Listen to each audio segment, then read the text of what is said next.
بسم اللہ الرحمن الرحیم۔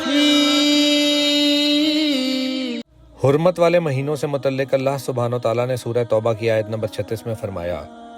مہینوں کی گنتی اللہ کے نزدیک کتاب اللہ میں 12 کی ہے،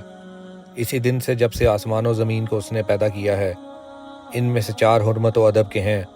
اور یہی درست دین ہے۔ حرمت والے مہینوں میں ایک مہینہ رجب کا ہے۔ اس بات کا پتہ ہمیں آپ کے اور میرے آقا نبی کریم صلی اللہ علیہ وآلہ وسلم کی زندگی سے چلتا ہے۔ صحیح بخاری کی حدیث نمبر 4662 ہے۔ رسول اللہ صلی اللہ علیہ وآلہ وسلم نے حجۃ الوداع کے خطبے میں فرمایا، سال 12 مہینے کا ہوتا ہے، ان میں سے 4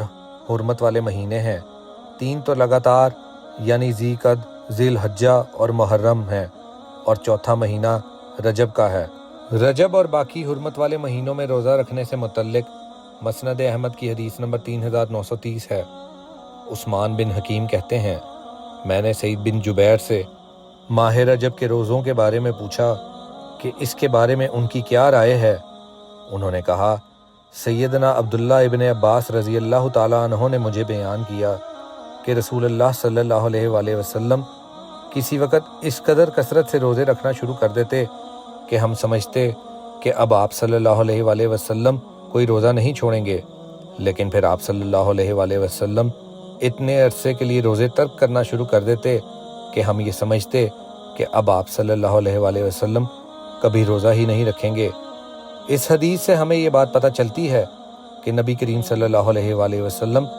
ماہ رجب میں لگاتار روزے نہیں رکھتے تھے، مگر سنن نسائی کی حدیث نمبر 2360 ہے، اللہ کے رسول صلی اللہ علیہ وآلہ وسلم پیر اور جمعرات کا روزہ رکھا کرتے تھے۔ آپ صلی اللہ علیہ وآلہ وسلم نے فرمایا، یہ 2 وہ دن ہیں جن میں اللہ رب العالمین کے سامنے ہر ایک کے اعمال پیش کیے جاتے ہیں، تو میں یہ چاہتا ہوں کہ جب میرا عمل پیش ہو تو میں روزے سے رہوں۔ حرمت والے مہینوں میں لڑائی جھگڑا کرنے سے منع کیا گیا ہے۔ اس سلسلے میں اللہ سبحانہ وتعالیٰ نے سورہ بقرہ کی آیت نمبر 217 میں فرمایا، لوگ آپ صلی اللہ علیہ وآلہ وسلم سے حرمت والے مہینوں میں لڑائی کے بارے میں سوال کرتے ہیں، آپ کہہ دیجئے کہ ان میں لڑائی کرنا بڑا گناہ ہے۔ قرآن کی یہ آیت ایک واقعے سے متعلق ہے۔ رجب سن 2 ہجری میں نبی صلی اللہ علیہ وآلہ وسلم نے 8 آدمیوں کا ایک دستہ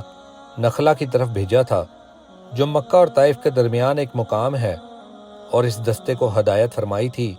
کہ قریش کی نقل و حرکت اور ان کے آئندہ کے ارادوں کے متعلق معلومات حاصل کرے۔ جنگ کی کوئی بھی اجازت آپ صلی اللہ علیہ وآلہ وسلم نے نہیں دی تھی،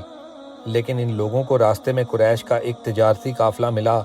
اور اس پر حملہ کر کے انہوں نے ایک آدمی کو قتل کر دیا اور باقی لوگوں کو ان کے مال سمیت گرفتار کر کے مدینے لے آئے۔ یہ کارروائی ایسے وقت میں ہوئی جب رجب کا مہینہ ختم اور شعبان کا شروع ہو رہا تھا، اور اس بات میں شک تھا کہ یہ حملہ رجب میں ہوا ہے یا نہیں، لیکن قریش نے یہودیوں اور منافقین مدینہ کے ساتھ مل کر پروپیگنڈا شروع کر دیا۔ اس واقعے کو سخت ہوا دی اور مسلمانوں پر اعتراضات شروع کر دیے کہ یہ لوگ بڑے اللہ والے بنتے ہیں، اور حال یہ ہے کہ ماہ حرام میں بھی خون ریزی سے باز نہیں آتے۔ انہی اعتراضات کا جواب اللہ نے سورہ بقرہ کی آیت نمبر 217 میں دیا ہے کہ بلا شبہ ماہ حرام میں لڑنا بڑی بری حرکت ہے، مگر اس پر اعتراض کرنا ان لوگوں کو زیب نہیں دیتا جنہوں نے 13 برس مسلسل اپنے سینکڑوں بھائیوں پر اس لیے ظلم کیے کیونکہ وہ ایک اللہ پر ایمان لائے تھے، پھر ان کو یہاں اتنا تنگ کیا کہ وہ جلا وطن ہونے پر مجبور ہو گئے،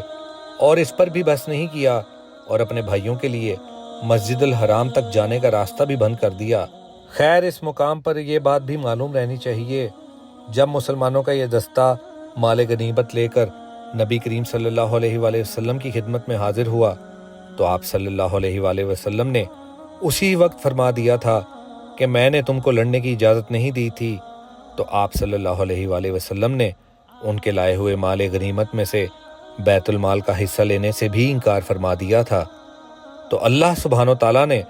سورہ بقرہ کی آیت نمبر 217 میں کفار مکہ کو ان الفاظ میں جواب دیا، لوگ آپ صلی اللہ علیہ وآلہ وسلم سے حرمت والے مہینوں کے بارے میں سوال کرتے ہیں، آپ صلی اللہ علیہ وآلہ وسلم کہہ دیجئے کہ حرمت والے مہینوں میں لڑائی کرنا بڑا گناہ ہے، لیکن اللہ کی راہ سے روکنا، اس کے ساتھ کفر کرنا اور مسجد الحرام سے روکنا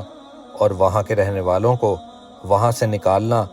اللہ کے نزدیک اس سے بھی بڑا گناہ ہے۔ تو ویورز، اگر آپ نے ابھی تک ہمارے چینل کو سبسکرائب نہیں کیا